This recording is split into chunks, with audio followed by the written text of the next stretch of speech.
Bonjour, je suis ravie de vous accueillir pour une nouvelle webconférence. Notre histoire familiale, quelles conséquences sur notre quotidien? Pour cette webconférence, je suis ravie d'accueillir Johan et Maya. Bonjour Johan, bonjour Maya. Bonjour Maude. Bonjour. Alors, je suis Maude, je suis ravie de vous accueillir sur Existence. Existence, comme vous le savez, c'est 4 univers. Ce sont des stages d'été, une multitude de stages qui vous sont proposés pendant l'été dans un lieu magnifique et ressourçant. Ce sont des vidéos gratuites qui vous sont envoyées chaque semaine. Ce sont également des cours et des programmes en ligne pour cheminer, vous épanouir depuis chez vous. Et c'est également des voyages, voilà, découvrir des pays étrangers et continuer à cheminer vers soi. Alors aujourd'hui, Johan et Maya et Johan vont nous parler de donc notre histoire familiale, quelles conséquences sur notre quotidien. Et on va découvrir eh bien qu'est-ce que l'approche transgénérationnelle, quel est le lien entre le corps, l'émotion et notre histoire familiale. Comment mettre du sens sur des difficultés que l'on traverse à travers notre histoire et une mise en pratique comment se libérer d'un poids éventuel. Maya, tu es psychopraticienne certifiée, thérapeute psychocorporelle et familiale. Johan, tu es psychopraticien certifié également et coach professionnel. Je suis ravie de vous accueillir pour cette webconférence. Merci. Merci pour ton accueil, Maude. On est ravis également de participer et de voilà, présenter ce qui nous anime. Eh bien, entrons dans le cœur du sujet. Maya, Johan, on vous écoute. Alors, je vais commencer et j'ai très envie en fait de partager avec vous une phrase en fait qui est tirée d'un poème de René Char qui m'accompagne depuis des années et vraiment qui me touche beaucoup. C'est impose ta chance, serre ton bonheur et va vers ton risque.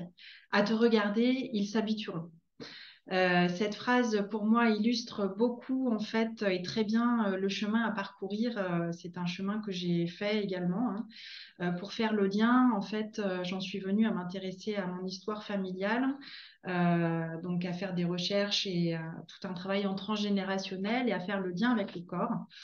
Euh, voilà, en fait, très jeune, j'ai pu constater dans ma famille qu'il y avait un certain nombre de femmes qui étaient divorcées et qui élevaient une fille unique et que cette situation se répétait et surtout cette situation était vécue comme douloureuse. Il y avait aussi beaucoup de difficultés dans la relation avec les hommes pour ces femmes divorcées. Et puis, ça amenait aussi de la difficulté pour les filles dans la relation avec leur père. Et je voyais ça se répéter. Et puis, eh bien, arrivé à l'âge adulte, quand je me suis mariée et que j'ai eu mon premier enfant et que c'était une fille, je me suis pris en fait une grosse peur dans la figure. Et je me suis dit, ouh là là, mon Dieu, est-ce que je vais suivre le même destin? Ça a été vraiment une réelle peur sourde et profonde qui m'a vraiment amenée à me questionner et qui m'a amenée droit en fait à la psychogénéalogie. Voilà, donc ce qui m'a permis de commencer à démonter des fonctionnements familiaux, démonter aussi des croyances, des loyautés. Et puis, en faisant ce travail, hein, en allant de plus en plus loin, en fait, dans la prise de conscience, j'ai commencé à faire des liens avec ce qui se passait dans mon corps.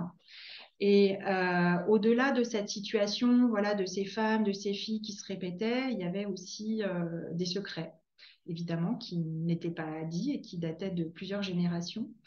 Et en fait, moi, je me suis rendu compte que je faisais des angines à répétition, mais vraiment des angines extrêmement douloureuses. Et puis, j'avais souvent mal au dos, je traversais des périodes de fatigue, enfin voilà.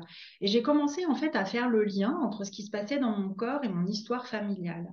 Et au fur et à mesure que j'avais des prises de conscience, que petit à petit, j'identifiais des situations qui s'étaient répétées dans mon système familial, petit à petit, tous ces mots en fait que mon corps pouvait apporter, pouvait me délivrer, en fait, s'apaisaient. Ils étaient de moins en moins intenses, de moins en moins fréquents, jusqu'à quasiment disparaître ou être vraiment très, très rares.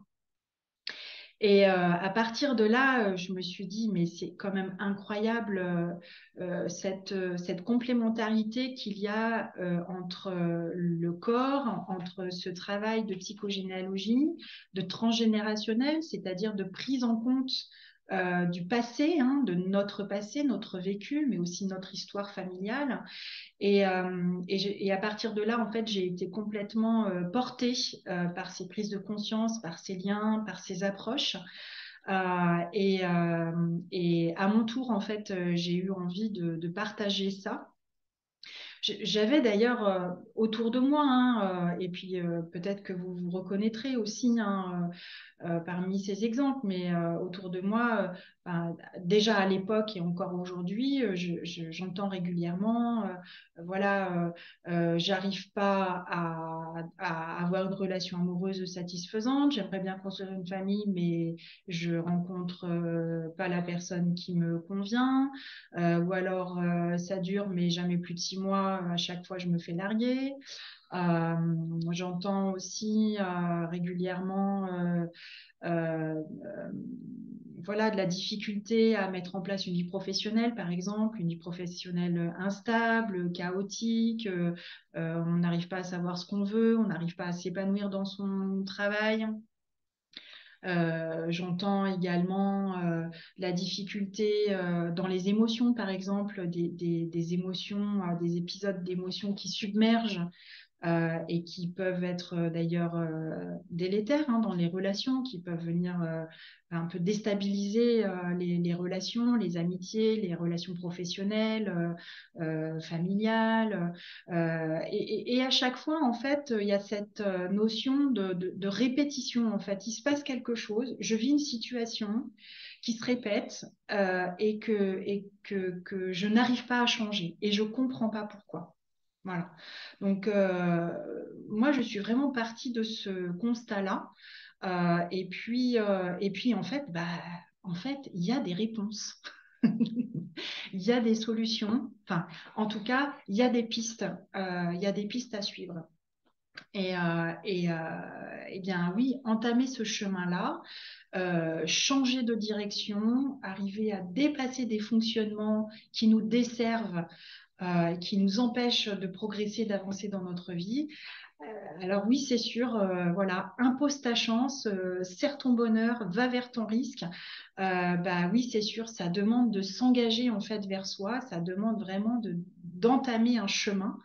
Euh, la plupart du temps, ça demande aussi d'être accompagné hein, par un professionnel. C'est un chemin qu'on fait rarement tout seul. En tout cas, on en fait une partie, mais il y a un moment où il est nécessaire d'être accompagné pour justement faire ces liens entre la compréhension en fait de qui l'on est, d'où l'on vient, quelle est notre histoire familiale, comment on emporte les signaux en fait et les manifestations dans notre corps. Et comment la mise en mots, la prise en compte des émotions va permettre petit à petit d'identifier l'origine, euh, de prendre conscience et de libérer en fait tout ce poids qu'on peut porter autant dans notre corps que dans notre vie. Merci. On sent la passion. Et ben, si je reprends un petit peu ce que vient de dire Maya sur le chemin, ce chemin, nous l'avons parcouru nous-mêmes. Aujourd'hui aussi, c'est ce qu'on propose dans notre travail aux gens de venir parcourir ce chemin dans ce cadre, voilà, d'être accompagnés. Et en reprenant cette citation de René Char, on se rend compte que bah, le chemin n'est pas facile. Il y a un vrai travail, hein. Oui, on veut se libérer d'un poids, donc il faut imposer sa chance, il faut y aller, effectivement. Ne garder que ce qui est bon pour soi, c'est le serre ton bonheur, hein, voilà, reprendre et ancrer les forces, parce que dans les transmissions et dans les épreuves, on peut aussi tirer des forces, hein, et des caractéristiques sur lesquelles on peut s'appuyer, des ressources. Voilà. Va vers ton risque. Là, effectivement, comme l'a dit Maya, il faut sortir de sa zone de confort, il faut aller un peu plus loin. Et puis, à te regarder, ils s'habitueront. Et bien, ceux qui nous regardent, ce sont les autres autour de nous et parfois la famille. Et ben, ils vont s'habituer, c'est-à-dire qu'on ne pourra pas les perdre. Il n'y a pas de risque à essayer de changer, on peut y aller. Voilà, c'est surtout ça que le message final de ce premier vers de René Char. Hein, on peut y aller en sécurité, il faut être accompagné. Et bien que ça paraisse risqué, on va pas perdre sa famille. Et ça, c'est un message assez fort. Et donc, bah, si vous vous reconnaissez effectivement dans tous les différents cas qu'a pu évoquer Maya, et ben peut-être que vous avez vous-même reçu des transmissions familiales, conscientes ou inconscientes. Et peut-être que vous avez envie d'entamer ce chemin. Ce chemin, comme je l'ai dit, nous l'avons parcouru nous-mêmes. Alors moi, pareil, personnellement, d'abord, à côté de Maya, hein, je l'ai vu prendre ce chemin, j'ai vu les transformations, j'ai vu ce que ça a apporté, j'ai vu comment elle pouvait libérer des choses et comment cet outil pouvait être puissant. Alors ces outils, on reviendra dessus un peu tout à l'heure, hein, le transgénérationnel, c'est pas un outil, c'est une approche globale qu'on peut mettre dans plein d'outils, mais on y reviendra un peu plus tard. Et puis, à mon tour, ben voilà, j'avais l'intuition aussi que peut-être il y avait des choses qui étaient bloquées dans mon histoire. Alors, j'y suis allé petit à petit. J'ai commencé timidement par un premier stage. Maya m'a dit, tu vas voir, là, il y a des constellations familiales. Vas-y, c'est un outil. Alors, c'est un des outils très puissants. Effectivement, je me suis retrouvé, même si elle m'avait prévenu, dans une situation hors de contrôle pour moi. Voilà, je sais dans le champ d'énergie d'une personne que je représentais, que je ne connaissais pas, et voilà, mon corps s'est mis à trembler. J'avais des ressentis, comme l'a dit Maya, émotionnels, mais aussi physiques, totalement inexplicables. Et puis, ben, ce qui s'est passé pendant 2 heures a été une révélation pour la personne qui faisait sa constellation, et moi j'étais là à son service, mais dans la prise de conscience, et c'est ça qui est important, que il y a quelque chose. Et si ça marche pour cette personne, ça marche pour moi. Voilà. Et du coup, ça m'a amené aussi sur le chemin de l'histoire de ma famille, voilà, issue de l'immigration et de choses que je portais. Alors, essentiellement liées à un poids. Pour moi, le poids de réussir, le poids de montrer que je dois être très très fort, que je dois être meilleur, que je dois absolument réussir dans ma vie professionnelle. Voilà, jusqu'à jusqu'à ce que j'en prenne conscience et que je puisse me dire, OK, peut-être que j'ai besoin moi aussi d'être aidé et peut-être que j'ai besoin d'utiliser ces outils pour moi pour pouvoir m'en affranchir, peut-être, hein, on peut dire libérer ou apaiser, hein, parce que on ne change pas toujours son histoire. Parfois, le simple fait de prendre conscience, ça permet ben, de s'apaiser un petit peu. Voilà, donc ce chemin, on l'a fait d'abord pour nous. Voilà, et puis ce chemin nous a amenés tous les deux à être formés aussi à cette méthode, à prendre en compte ces outils que sont le transgénérationnel. Alors, comme je disais tout à l'heure, peut-être on va en parler un petit peu, c'est pas un outil, c'est vraiment un ensemble d'outils. Oui, le transgénérationnel, c'est vraiment la prise en compte en fait de notre passé au sens large, donc notre passé individuel, mais aussi notre passé familial. La psychogénéalogie est une des approches utilisées dans le transgénérationnel, qui est un outil essentiellement verbal. À la psychogénéalogie, on va s'interroger. Il va y avoir le génosociogramme, qui est un arbre généalogique approfondi, précis. Il peut y avoir les constellations familiales et systémiques. Il peut y avoir tout un tas d'outils qui vont rentrer en fait dans le transgénérationnel. De la même manière d'ailleurs que le psychocorporel, différents outils vont pouvoir rentrer dans cette approche-là. Euh, Moi, j'utilise beaucoup le corps, les ressentis, les émotions, la sophrologie, la respiration, le mouvement.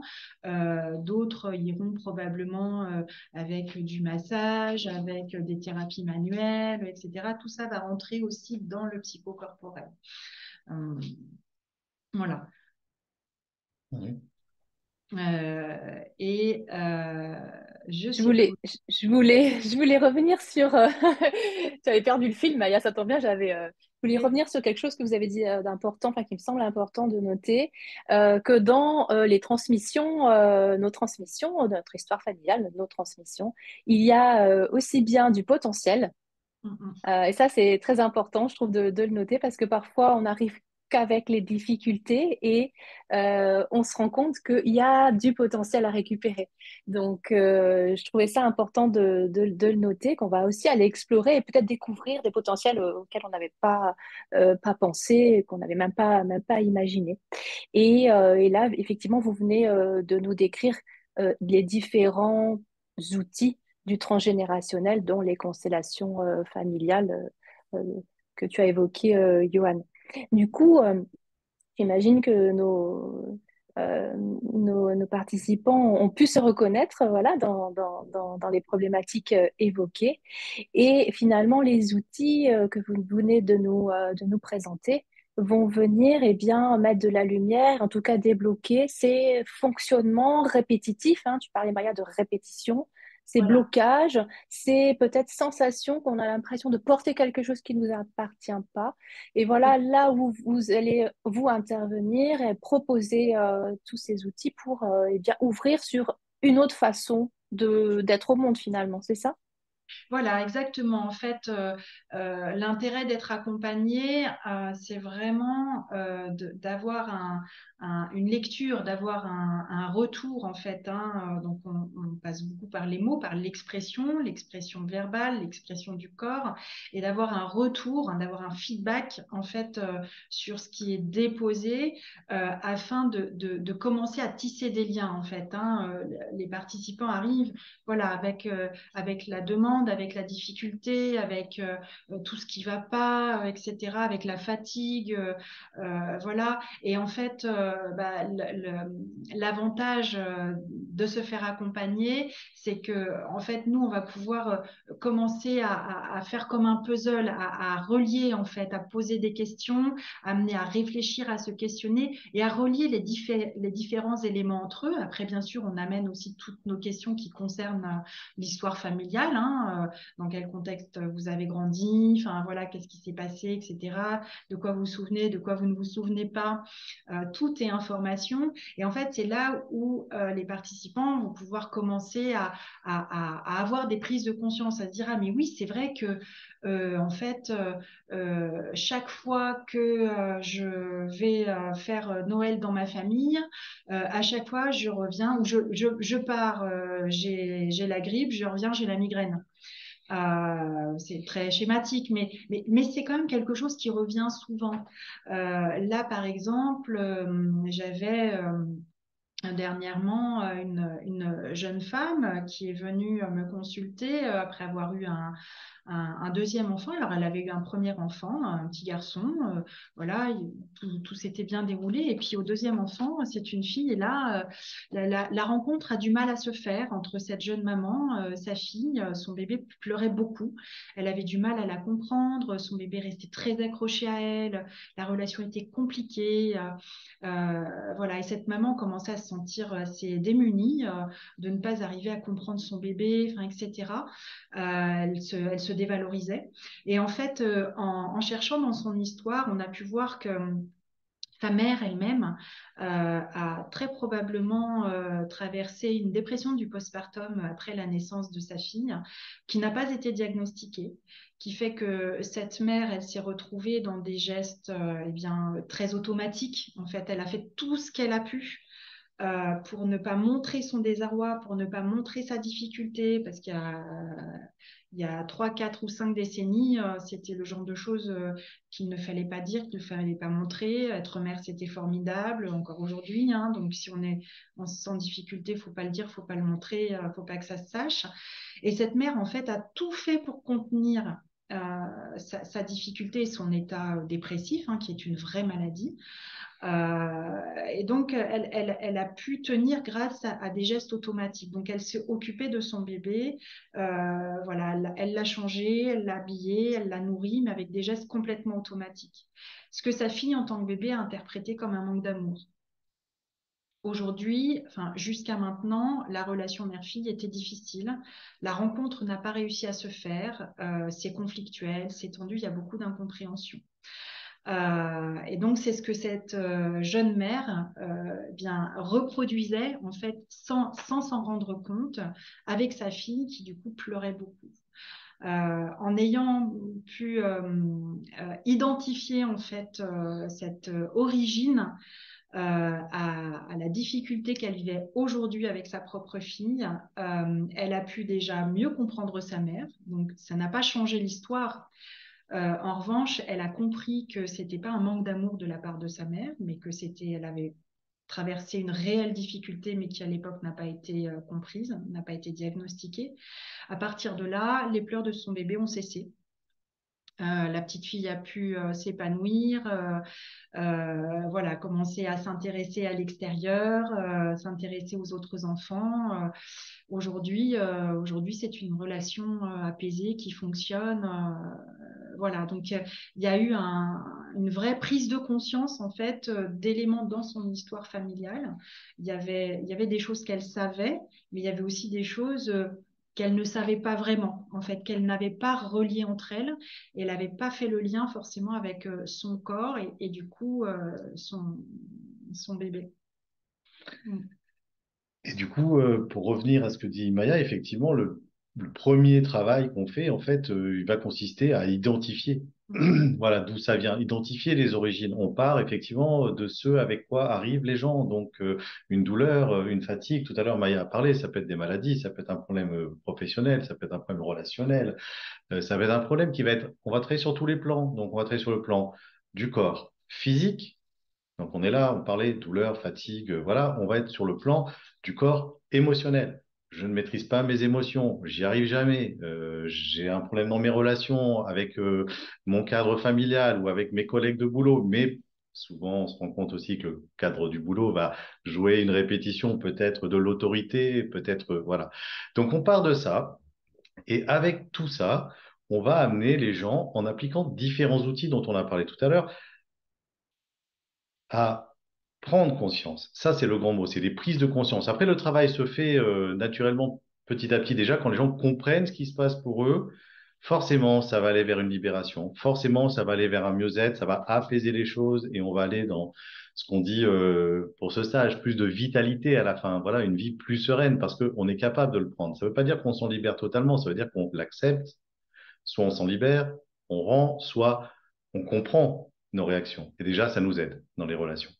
Il y a des choses qu'on ne peut pas toujours transformer, hein. Il n'y a pas de garantie, pas de service après-vente. Mais dans ces outils, et c'est là où je reviens un tout petit peu sur ce qu'on a dit tout à l'heure, il y a effectivement les outils de la psychogénéalogie qui sont, mais il y a tous les outils. En fait, tous nos outils à nous, qu'ils soient de notre formation de psychopraticien ou qu'ils soient des outils de coaching que j'amène aussi, on les prend sous le point de vue transgénérationnel.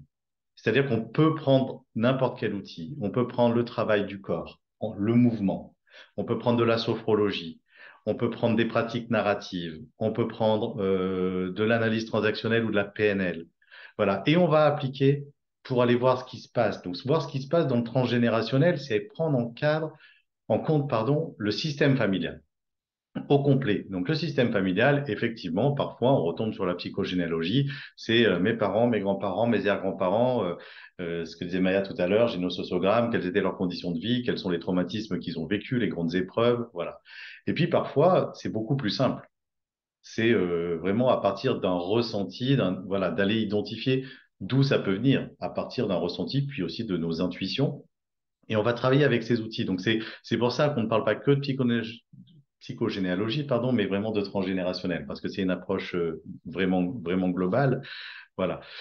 Euh, et quand on parle de transmission, effectivement, il y a aussi les transmissions inconscientes, voilà, qui viennent de toutes ces générations passées. Et puis il y a aussi ce qu'on a reçu petit. Il y a aussi l'éducation. Et dans l'éducation, parfois, c'est en conscience et on se rend même pas compte de l'impact que ça a sur notre vie. C'est tellement ancré, voilà, tout le monde dit, voilà, si je dis à quelqu'un, ben, vous avez le même caractère que votre père ou que votre oncle ou que votre grand-père, ah oui, évidemment.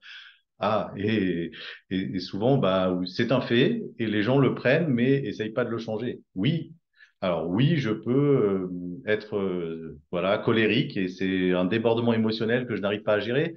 C'est comme ça dans ma famille. Oui, et ben avec les outils qu'on propose, on peut aller voir d'où ça vient et on peut aussi essayer de le rendre à nos ancêtres, de le rendre au passé, de s'en libérer un petit peu et puis de repartir avec quelque chose d'apaisé. Si je prends un exemple, effectivement, sur l'éducation, on reçoit tous des messages petits, des messages contraignants, ce qu'on retrouve dans l'analyse transactionnelle d'Eric Berne sous le terme des drivers, hein, les injonctions qu'on a reçues. Voilà, il faut faire mieux, il faut être meilleur. Tu as une note à l'école, mais tu avais préparé à la maison, c'est pas assez bien, et ça nous pousse, et ça nous pousse. Alors, ces messages, on les appelle souvent messages contraignants, ils ont, comme on a dit tout à l'heure, ce double côté. Ça peut être une force, ça peut développer le caractère, ça peut pousser, et puis ça peut aussi parfois amener à des comportements de blocage ou des comportements où on attend trop de soi-même, ça pèse, où on attend même trop des autres, et ça peut être un frein dans les relations.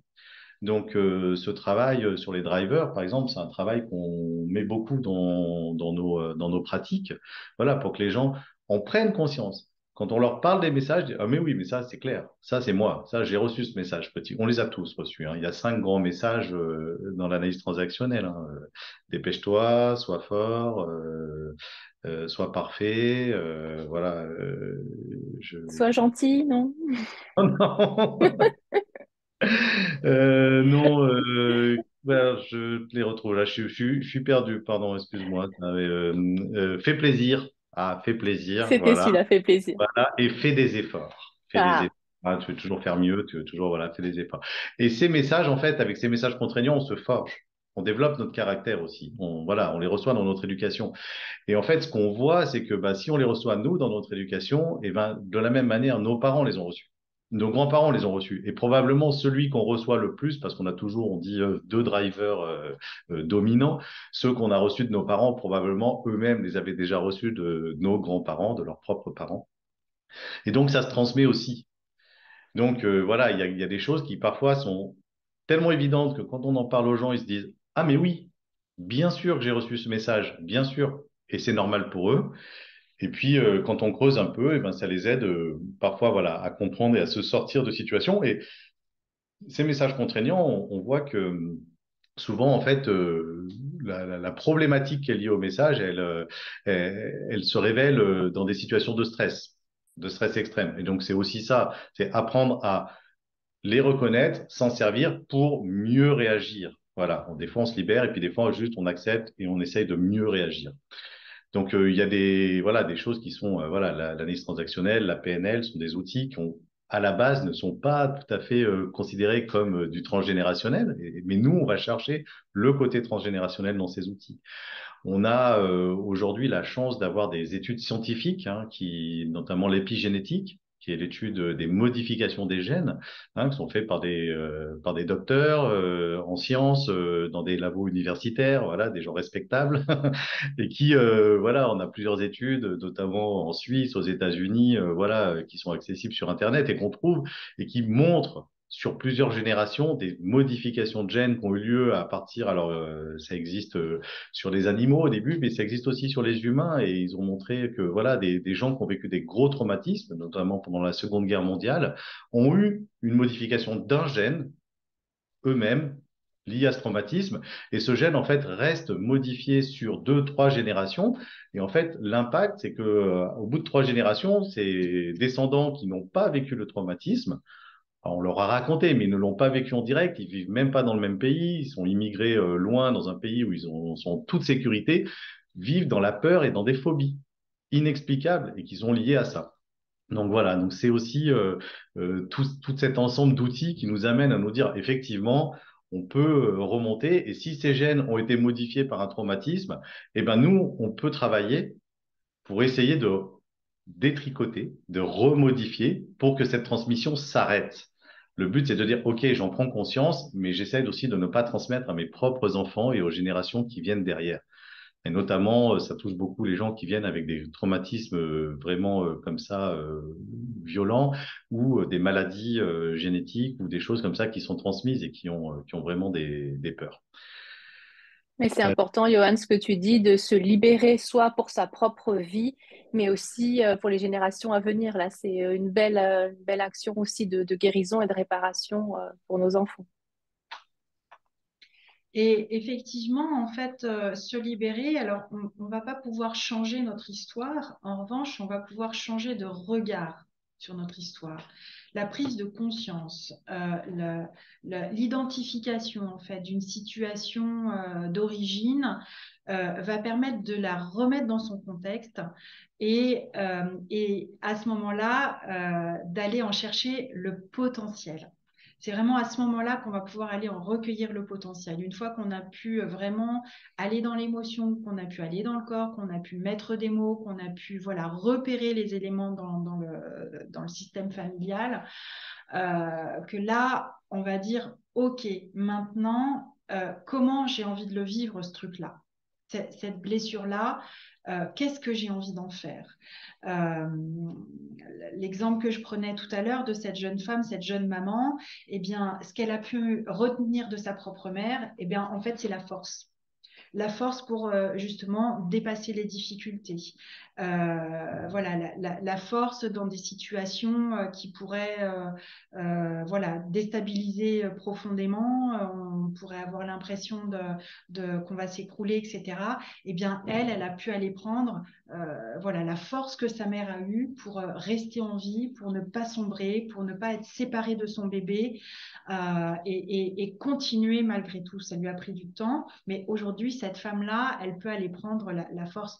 Moi, rien que d'en parler, ça me donne des frissons tellement enfin, je trouve ça extraordinaire. On change rien dans l'histoire. On n'est pas des magiciens. C'est un travail qui se fait au rythme de chacun. Mais quand on en arrive là, quand on arrive à se dire, OK, maintenant je peux vraiment lâcher et je peux aller voir en fait qu'est-ce qu'il y a derrière, qu'est-ce qu'il y a derrière ce driver, qu'est-ce qu'il y a derrière ce traumatisme, qu'est-ce qu'il y a derrière ce fonctionnement un peu crispé, etc. Ben, en fait, derrière, bien souvent, il y a de l'amour, il y a de la force, il y a de l'élan de vie. Et en fait, ben, qu'est-ce qu'on trouve au final? Déjà, on trouve soi. Et puis en fait, on retrouve de la vitalité, on retrouve de l'énergie, on retrouve de l'élan, on retrouve de l'apaisement, des relations familiales apaisées, euh, que l'autre ait envie de parler ou pas. En fait, hein, parfois, l'autre, lui, il n'a pas changé, hein, le père ou le grand-père ou la tante ou la mère ou la sœur, elles n'ont peut-être pas changé, elles n'ont peut-être pas fait ce chemin. Mais le regard que soi-même on va porter va faire que la relation va devenir apaisée parce qu'à l'intérieur de soi, on a compris des choses, parce qu'on les a identifiées. Donc on peut lâcher les tensions, on peut lâcher les tensions psychiques, mais aussi les tensions physiques. Et c'est là où du coup, bien, le corps s'ouvre, le cœur s'ouvre, euh, le, le le moral s'ouvre, l'énergie recircule, l'amour recircule, enfin, et la vie a une toute autre saveur. Oui, je confirme que ça met les frissons aussi, Maya. Oui, moi, Effectivement, je suis pas changer sûre. notre perception, oui. Ces transformations qui peuvent s'opérer au rythme de chacun, c'est quelque chose que, là, pour moi, c'est une place merveilleuse que de pouvoir observer cette évolution. Ouais. Je compléterais ce que dit Baya aussi par ce potentiel du parent. En fait, c'est ce que nos parents nous ont transmis, on l'a, hein. On est tous issus de deux cellules qui ont fusionné, qui sont une de notre papa, une de notre maman. Voilà, qu'on les ait connus, pas connus, on a c'est exactement ce qu'on a vu avec l'épigénétique, hein. On a toute l'ADN, on a tout ça. Et en fait, on voit aussi dans tous ces outils que les transmissions, si elles sont génétiques, elles sont aussi, du coup, on récupère des maladies, on récupère des douleurs, on récupère du physique, mais on récupère aussi du corps émotionnel. Et on a aussi des transmissions émotionnelles. Et en fait, c'est ça le prérequis pour venir travailler avec cette méthode, c'est de venir avec son corps. Donc, c'est pas compliqué, c'est de venir avec son corps et sa difficulté ou pas, ou son envie de comprendre, hein. On n'est pas obligé d'avoir des grosses difficultés pour venir, et son corps physique et son corps émotionnel. Et à partir de ça, on va travailler, et à partir de ça, on va aussi chercher ce potentiel, on va chercher, voilà, par nos outils de travail, ce qui est là, ce qui a existé, pour prendre le meilleur, et puis pour transformer. Donc, ce travail, il se fait dans les deux sens. On n'est pas obligé d'avoir fait un génosociogramme, comme a dit Maya tout à l'heure, ou une constellation familiale avec toute l'histoire de sa famille. Si on n'a pas d'infos sur sa famille, on travaille à partir de ce qu'on ressent. Voilà, il faut venir avec la confiance qu'on a ça en nous, avec le corps. Et puis, si on a des infos sur sa famille, ben, on va chercher. Donc, on peut travailler dans les deux sens. C'est-à-dire, je pars du corps, je vois à quoi ça me ramène, ou je pars de mon histoire et je vois ce que ça a induit pour moi. Et puis, petit à petit, ben, en travaillant dans un sens, on va arriver à l'autre. Voilà. Et c'est aussi ça, c'est aussi le fait de se dire, voilà, c'est ouvert à tout le monde peut venir. Voilà, à partir du moment où on se fait confiance à soi-même et qu'on est capable de faire confiance à ce qu'on ressent. Je suis comme ça, je sens ça, ok, tout ça vient, qu'est-ce que j'en fais? C'est vraiment ça la base de ce travail qu'on a envie de faire découvrir et peut-être que faire une petite pratique Mhm. pour que les gens se rendent compte un petit peu de comment, avec un travail outil de psychothérapie qui n'est pas préparé avec l'histoire de sa famille, on peut quand même aller travailler dans le transgénérationnel. Mhm. Voilà, je propose de vous faire goûter un petit peu, de vous faire goûter à vous-même en fait, tout simplement. Alors pour ça, je vous propose de vous installer confortablement là où vous êtes, votre fauteuil, votre canapé, votre ligne. Vous allez prendre le temps, voilà, de vous installer confortablement. Et puis, je vais vous guider par la parole. Et pour ça, je vous invite à, sur la prochaine expire, fermer vos yeux tranquillement. Laissez vos yeux se fermer. Vous allez prendre 3 respirations complètes. Inspire, expire, à votre rythme et à la profondeur qui vous convient.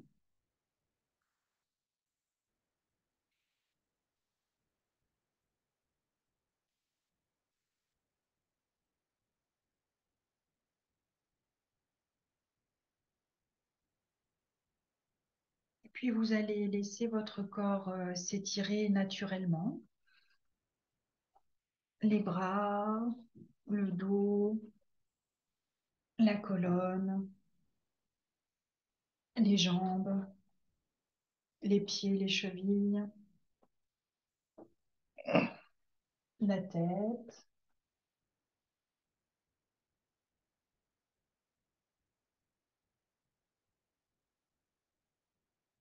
Et s'il y a des bâillements qui pointent le bout de leur nez, je vous invite à leur donner toute la place.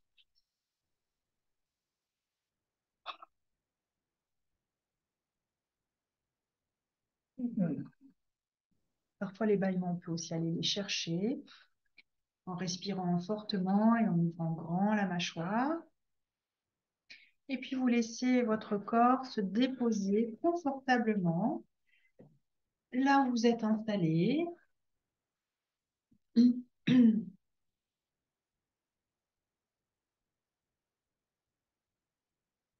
Vos yeux sont fermés. Vous observez vos points d'appui dans votre chaise, votre fauteuil, là où vous êtes installé. Vous sentez vos fesses, le bas de votre dos, si votre dos est en appui contre un dossier ou pas. Vous sentez vos pieds qui reposent sur le sol, le dessous de vos pieds.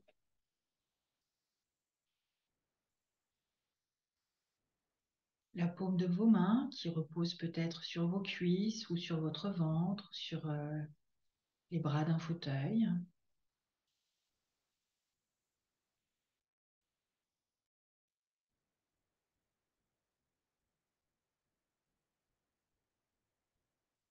Vous observez votre respiration.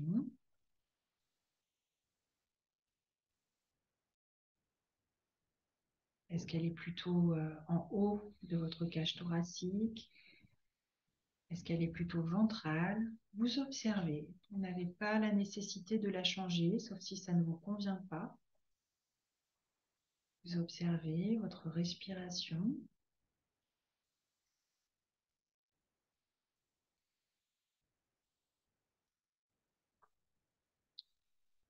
Vous prenez conscience de tout votre corps, là maintenant, installé tel qu'il est.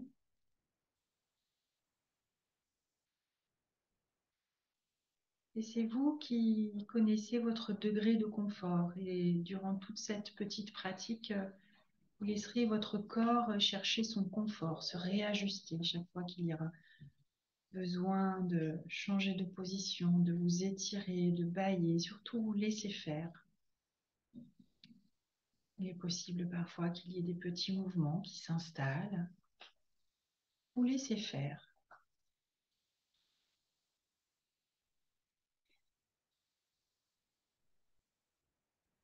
Et puis, à partir de maintenant, vous allez penser à votre prénom.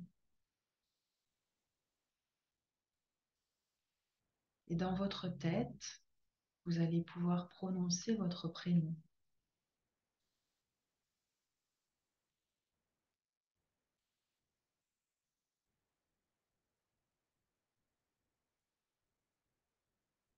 Et vous le répétez plusieurs fois.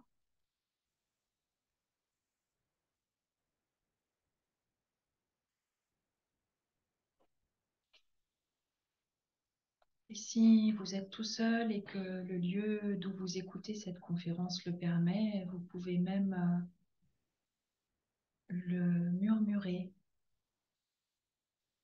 le laisser affleurer sur vos lèvres.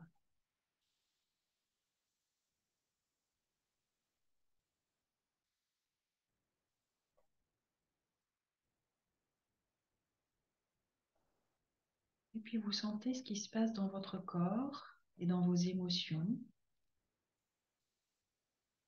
lorsque tout simplement vous vous connectez à votre prénom.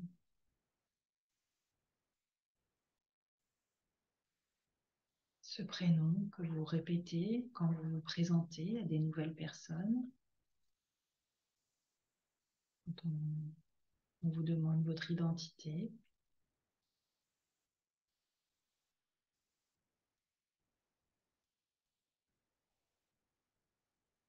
Comment c'est dans votre corps de porter ce prénom-là?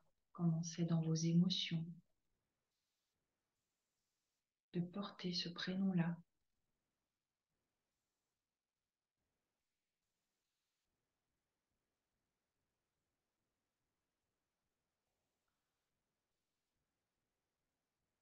Est-ce que c'est léger? Est-ce qu'il y a des zones de tension? Est-ce qu'il y a de la gêne?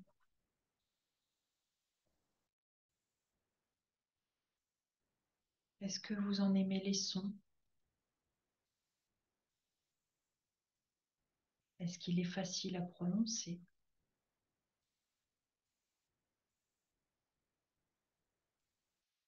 Quelle place il prend dans votre bouche, votre langue, vos joues? Comment il résonne quand vous prononcez votre prénom pour vous présenter?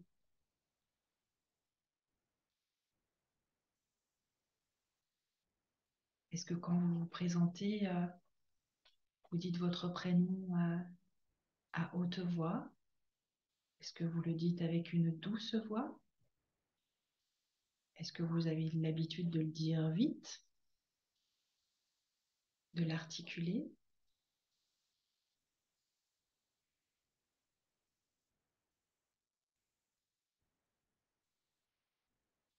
C'est votre prénom, une part de votre identité.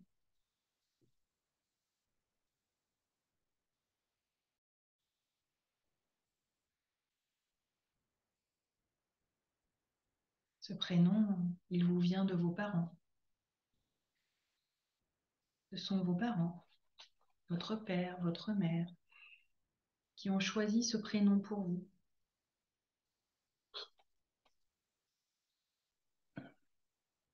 Peut-être que ce prénom que vos parents ont choisi pour vous a été soufflé par leurs parents à eux, vos grands-parents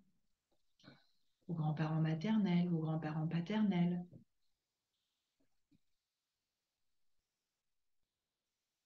Votre prénom est-il un hommage à quelqu'un qui a existé, quelqu'un qui a été aimé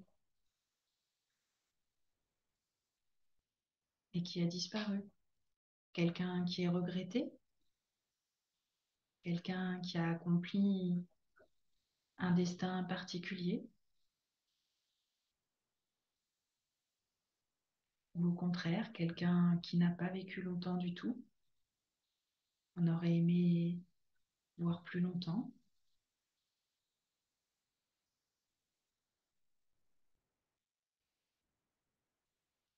Ce prénom, c'est une part de vous, donnée par vos parents.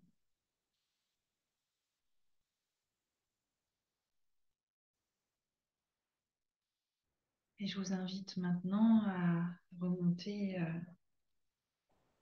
au prénom de vos parents. Et si il arrive que vous ne connaissiez pas le prénom de vos parents ou de l'un de vos parents, eh bien simplement vous connecter à père ou mère ou papa ou maman, ce qui est le plus juste pour vous.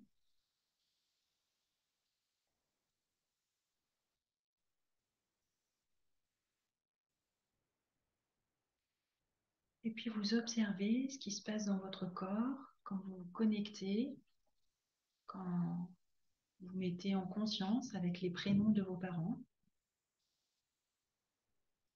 le prénom de votre père, le prénom de votre mère.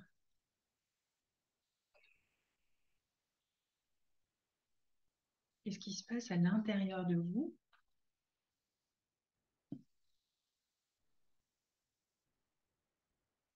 Est-ce que c'est léger? Est-ce que c'est fort? Est-ce qu'il y a des zones de tension? Est-ce que ça réveille des émotions? De la tristesse, de la colère, une notion de manque?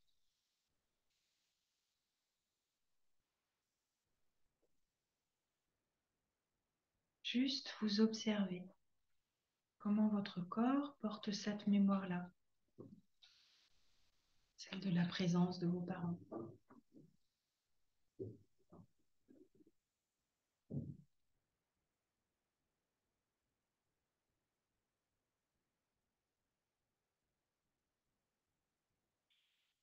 Et puis, si vous observez des émotions pas très agréables, des zones de tension dans votre corps,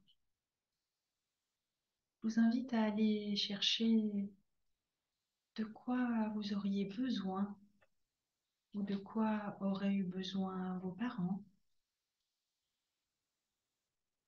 afin de venir apaiser ces tensions, ces émotions. S'il y a de la tristesse, est-ce qu'il y a un besoin de réconfort? S'il y a de la colère, est-ce qu'il y aurait un besoin d'écoute, de reconnaissance?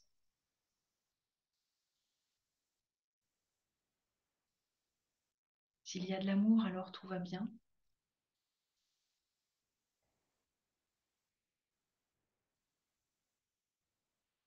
Et je vous invite à ouvrir à l'intérieur de vous, en respirant profondément, toutes ces zones, de tous ces potentiels, de tous ces espaces d'amour, d'écoute, de compréhension, des réconforts ou de tous les besoins que vous auriez eus en réponse à ces émotions, ces tensions.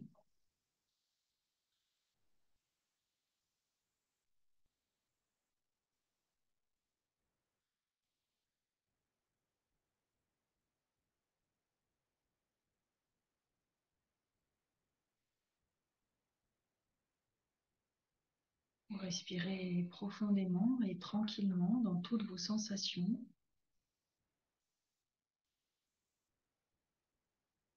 Et vous n'hésitez pas à faire venir à vous, par les mots, tous les besoins que vous avez. L'écoute, la présence, la reconnaissance, le réconfort, le soutien.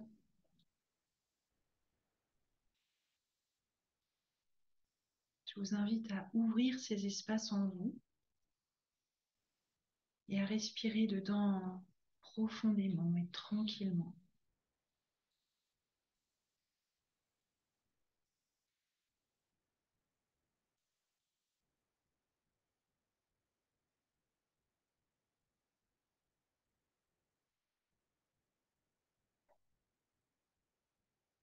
Et puis peu à peu, vous revenez à vous, à votre prénom, nourri, enrichi de tous ces potentiels, de tous ces apports, de tous ces espaces que vous avez ouverts. Vous revenez à vous, à votre prénom et à vos sensations dans votre corps.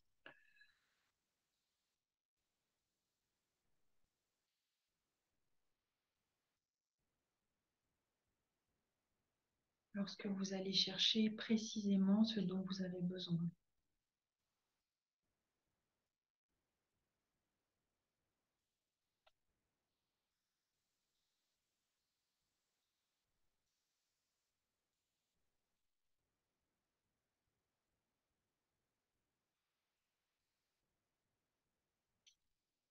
Et puis, tout doucement, vous allez remobiliser vos doigts de pied, vos doigts de main,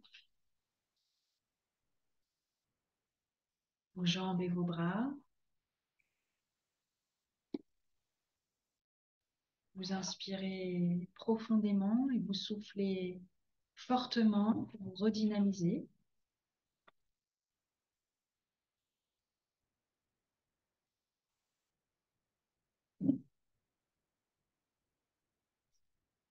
Vous vous étirez.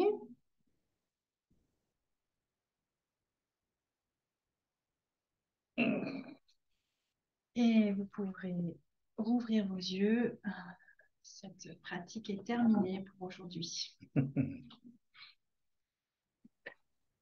Merci infiniment, Maya, pour cette belle exploration. J'espère que derrière votre écran, vous avez aussi pu voilà, explorer, en profiter.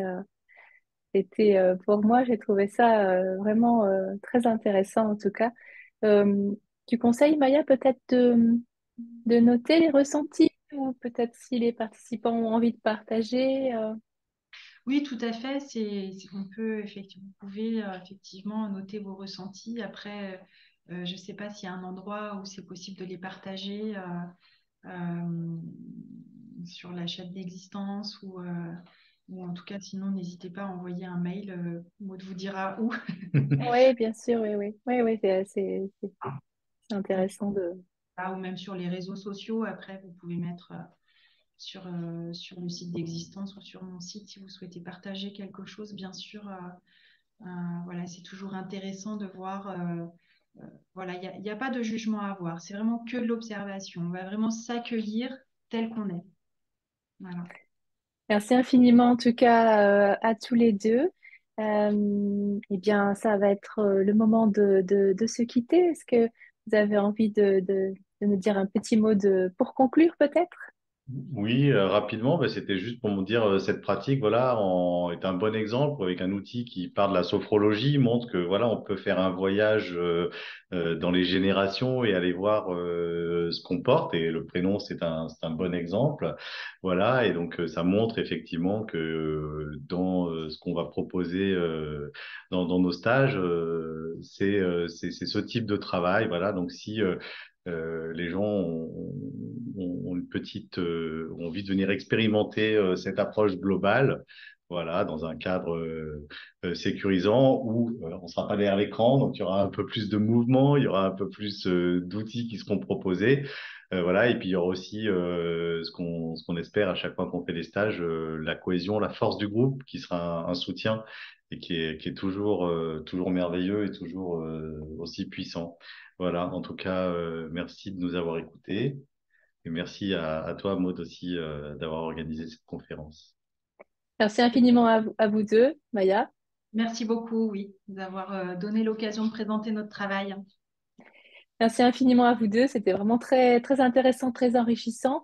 Au plaisir, bien, de vous retrouver pour votre stage cet été.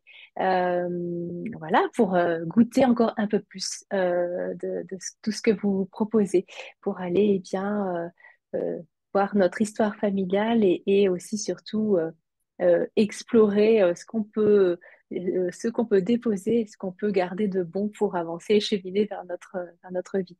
Merci infiniment et puis à tout bientôt. Au revoir. À Merci, à bientôt, bientôt. merci.